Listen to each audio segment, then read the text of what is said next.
we are about to cover right now. Kim Wilson joins me, founder of the Loretta Johnson Global Abstinence Project. She's written this book called The Abstinence Handbook for Women and Girls Throughout the World. Kim, how are you this morning? Just fine, Tawanda, and thank you for having me You're welcome. on your talk show. I really appreciate it. You're welcome. Well, first of all, who is Loretta Johnson? That is my late mother. I adored, and she had a real heart for young women, girls, single mothers, and so forth. And she was very committed to helping them and really promoting abstinence as a way of life for them to experience, the best for their lives. She also utilized her own finances and so forth to help single mothers to get through school and help take care of their kids and things like that. And so it really gave me a heart for taking this forward.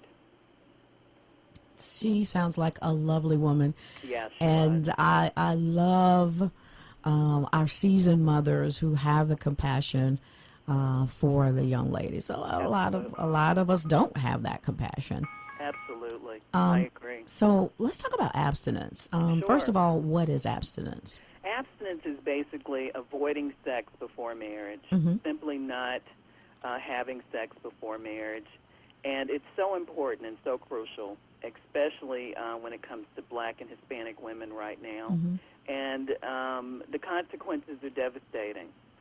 Having babies outside of wedlock, experiencing sexually transmitted diseases such as HIV and AIDS, which is, really spreading like crazy these days. We have the most new cases. And, that's right. And our young people, 25 to 34, and even younger than that, are experiencing the most new cases of HIV and AIDS. Absolutely. In fact, it's the number one killer of Black women in that age group, which is really devastating because that's the mothers, the heart of the Black race at this time and the Black community. At least they should be, and unfortunately they're dying.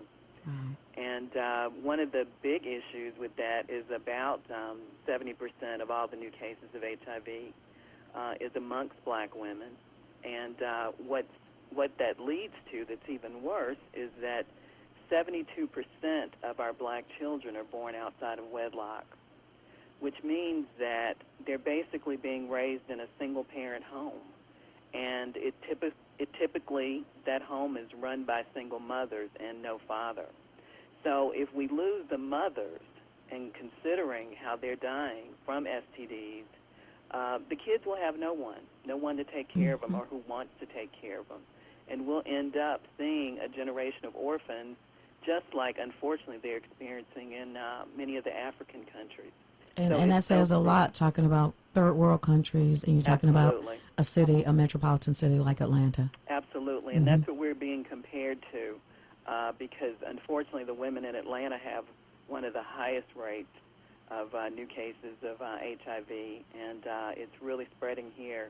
And they are comparing us to third world African countries as far as the percentage of women, Black women here who have HIV. And it's also a big issue with Hispanic women, so we focused on them as well. They actually have 50% of their children that are born outside of wedlock. So they, too, have a high percentage of those with HIV, STDs. And, again, if they're dying, their kids really have no one as well because they're in single-parent homes. So it's a major life or death issue, a situation, a problem that has got to be solved urgently, and our organization is focused on that, and we really want to begin to seek Christian churches and organizations to help us promote abstinence to Black and Hispanic women and girls. So you've done a lot of research and a lot of studying with this. Why are our numbers so big? Why, are we having sex without protection, or just having sex, or, because it all leads to the HIV/AIDS. It all leads to pregnancies out of wedlock, whether you abstain or whether you're protecting yourself. But with the HIV and AIDS cases, they're not even protecting themselves. That's right. Well, as we know, abstinence is the only 100% method Right. that's out there, Mm-hmm. and research shows that over and over again. And as far as the way the LJ Project, as I call it, or Loretta Johnson Global Abstinence Project, it's Christian-based, and it's really focused on the fact that having sex before marriage is wrong as a Christian, Mm-hmm. based on what the Bible says. And for proof of that, you can read Galatians, the 5th chapter, and Revelations, the 21st chapter. And God says that this is wrong. We shouldn't do it before marriage, and that it does lead to going to hell. And I know many people don't want to be honest about that, but it does. And so I think it all comes back to that it's wrong, and you're going to deal with the consequences of that sin. And in many cases, it is dealing with, the STDs and, having kids out of wedlock that leads to a really horrible future for the kids Mm-hmm. in so many ways. You also talk about, the numbers that say that black kids are more likely, from single parents. They kind of have a worse outcome as well. Oh, absolutely. Yeah. They tend to definitely grow up in poverty.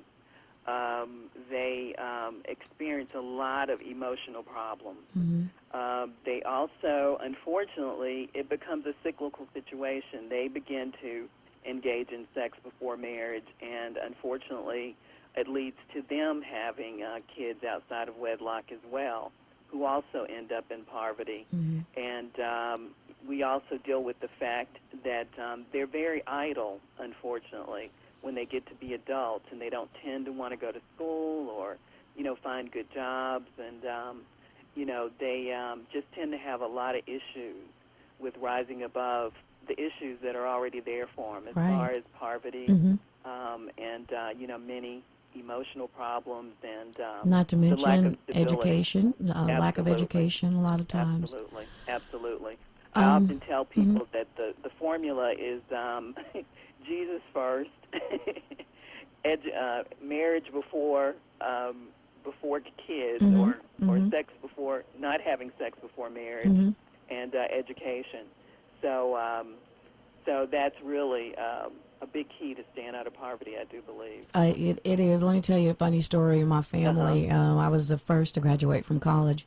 Oh, wow. That's And great. being a spring break, anytime, vacations, holidays, my family's mantra was, don't get pregnant. Yeah. Don't Absolutely. get pregnant, because they knew, and historically in our family, the women that got pregnant, they had to drop out of school. Yeah. They did not have good outcomes. I mean, you can rise above it, and you can, but it makes it hard. Very difficult. You can do it, but it's very difficult. Why make it more difficult than it needs to be? That's right. And so it was so funny. Years down the road, and I remember asking my mom, why was everybody telling me not to get pregnant? And then she sat me down and told me, but she could have told me in the beginning.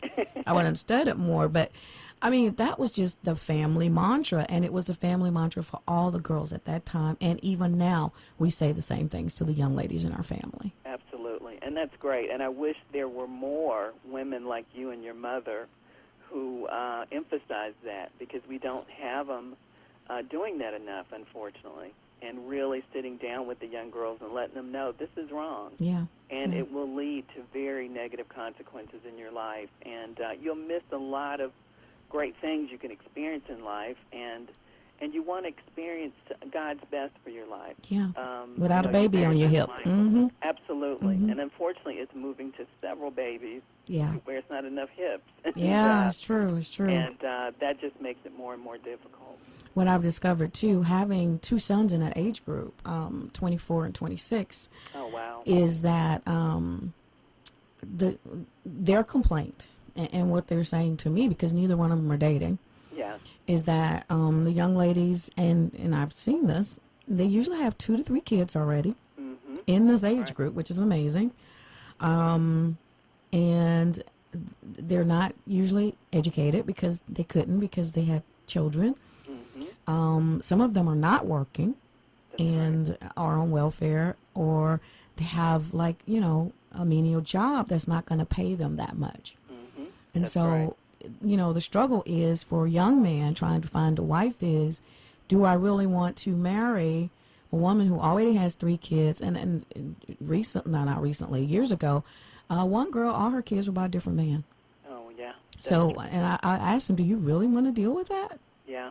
You know, Yeah. That's a lot of responsibility are to you go prepared into. to be a husband and a father? Yes. Yes. Yeah. And one of the chapters in the book that I have that I wrote is called "Stop Blaming the Men." I saw that. That was really good. Mm-hmm. And so often that's what black women, Hispanic women do. And as my grandmother used to tell me, as you talked about that, she was like, "It's your responsibility to keep your legs crossed." Mm-hmm. You She's know, right. and unless somebody's got a gun to your head or you're dealing with sexual abuse or something, Right. unfortunately, Mm-hmm. it's our responsibility, and it's the women's responsibility, not that of the man. And so we tend to blame him afterwards, if he doesn't do his part as far as Right. taking care of the kids. But Mm-hmm. we're the ones that really are responsible for stopping this before it happens, as far as out of wedlock births and contracting HIV and so forth. But I think that we want It's the man so bad that we're willing to do whatever it takes. And if he yeah, says, I'm not wearing a condom, you say, okay, yeah, and that's that's on true. you. That's right. That's You right. got to care more about yourself. That's right.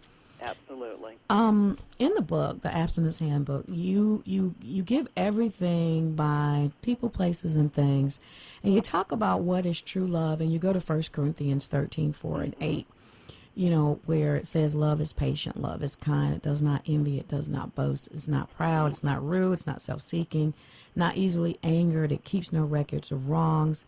Love does not delight in evil, but rejoices with the truth.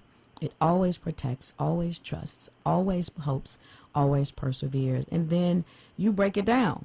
How can you know if a man truly loves you? You break it down according to that scripture, and it's really simple and it's really good. Thank you very much. Yeah. That is something that, based on the research, I've been doing research for over 3 years and conducting the workshop that the book was based on, which was called Experiencing God's Best Mm-hmm. for Your Life Through Abstinence. And one of the things I found out is most women and girls have no idea what true love is, unfortunately. And when asked, they would come up with, things that really don't make sense. And when I try to communicate about true love, I tell them that the only someone that can define true love is God, and to look at his definition. And that's what I really focus Mm-hmm. on, is teaching them, okay, you need to see these types of things in a man that you choose to date or marry. Yeah. Is he patient? Is he kind? Is he rude? If you see Right. these things, then that's not true love, Mm-hmm. and you need to run away, get away from those types of men and Fast. situations and relationships, And so I really wanted to break that down and make it as simple as possible. Mm-hmm. Mm-hmm.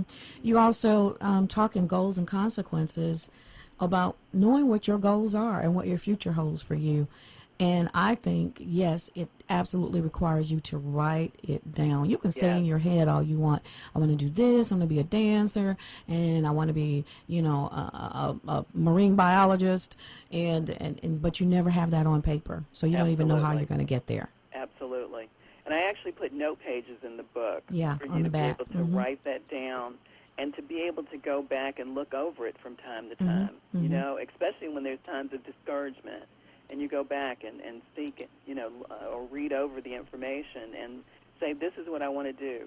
This encourages me. This is one of the reasons or one of the main reasons I want to avoid sex before marriage, so I can achieve these goals.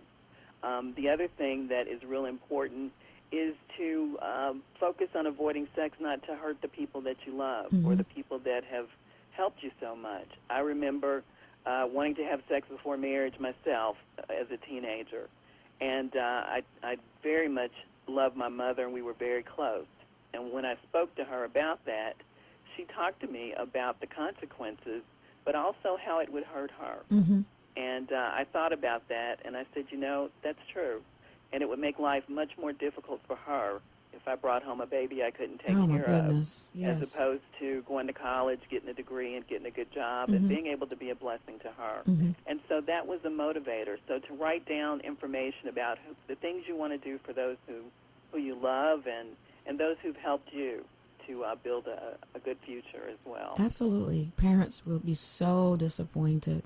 Yes. And sometimes parents throw you out. There's other consequences. Parents That's says, I'm right. not taking care of a baby. You have to go. That's right. Then what do you Absolutely. do? You're 15, you're 16, no education, you haven't finished school, and you're out on the streets. That's right. It's Absolutely. difficult. Yeah, there's so many different pieces to that. So let's talk about why the church does not talk about abstinence, why we're not talking about sex in the church. You know, I think it's a big part of lack of communication, and what I say also is promotional resources that the churches lack, especially Black and Hispanic churches. And when I say they lack them, and one of the reasons I wrote the book that I have, the Abstinence Handbook, and the way it's designed is to really be able to relate to Black and Hispanic women and girls. And reason being, unfortunately, the education levels are not as high. And it needs to be more simple and more easy to follow. I think that it needs to be more relatable to that specific group as well. Now, the book can be for anybody, and they're all different, ethnic groups that are benefiting from it throughout the world, globally, as well as here in the United States and in many countries and on about 3 continents. So, but as far as the church is concerned, I think they're going to have to be a lot more specific.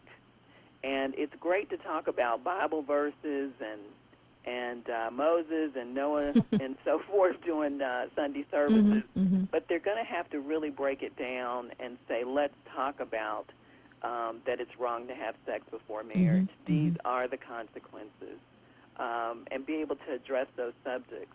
And then having the resources that they need to give to the girls, the books and the training and so forth, like in youth groups and women's, women's ministries.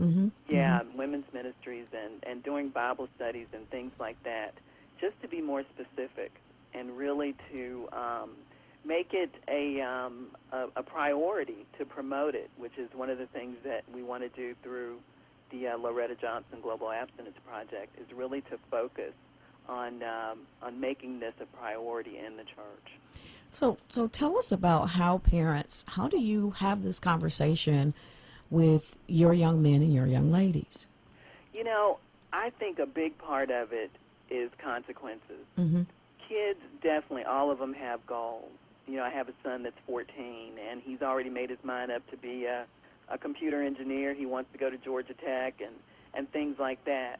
When I sit down and I talk with him about things like sex before marriage, I let him know, okay, these are the things you want to do, but now if you, have a baby, or get a young lady pregnant and have a child outside of wedlock that you've got to take care of, guess what? You've got to get a job, even if you're bagging groceries at Kroger or flipping burgers at McDonald's. And if that's the case, then, you may not achieve your dreams of being able to graduate as an engineer or what have you. And it's really not worth it. And so I think that's a big part of it, is to talk about it based on their dreams and their goals and the consequences, the negative things that can happen from having sex before marriage, and the positive things that come along with with avoiding sex before marriage or practicing abstinence. And one of the stories, I actually wrote a story in the book that's called Real Men Wait, Why Real Men Wait. I saw that. And it's actually, too, focused on letting women know what real men are. It's not because they're strong, they got great muscles, or they play football, or, or anything like that. Real men wait because they, too, have goals they want to achieve. That's right. And there are consequences that they face as well. And by abstaining themselves and having the discipline to do that, then it helps them to achieve their goals. And if they achieve better goals, going to college, being able to build a stable environment for the family, then it helps the women as well. It sure does. Absolutely. It helps you way down the road. Absolutely. You present workshops, and actually you're offering these books to ministries.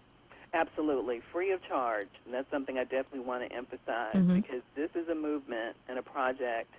And for any Christian churches or ministries, I say Christian simply because the book is based on biblical beliefs and principles.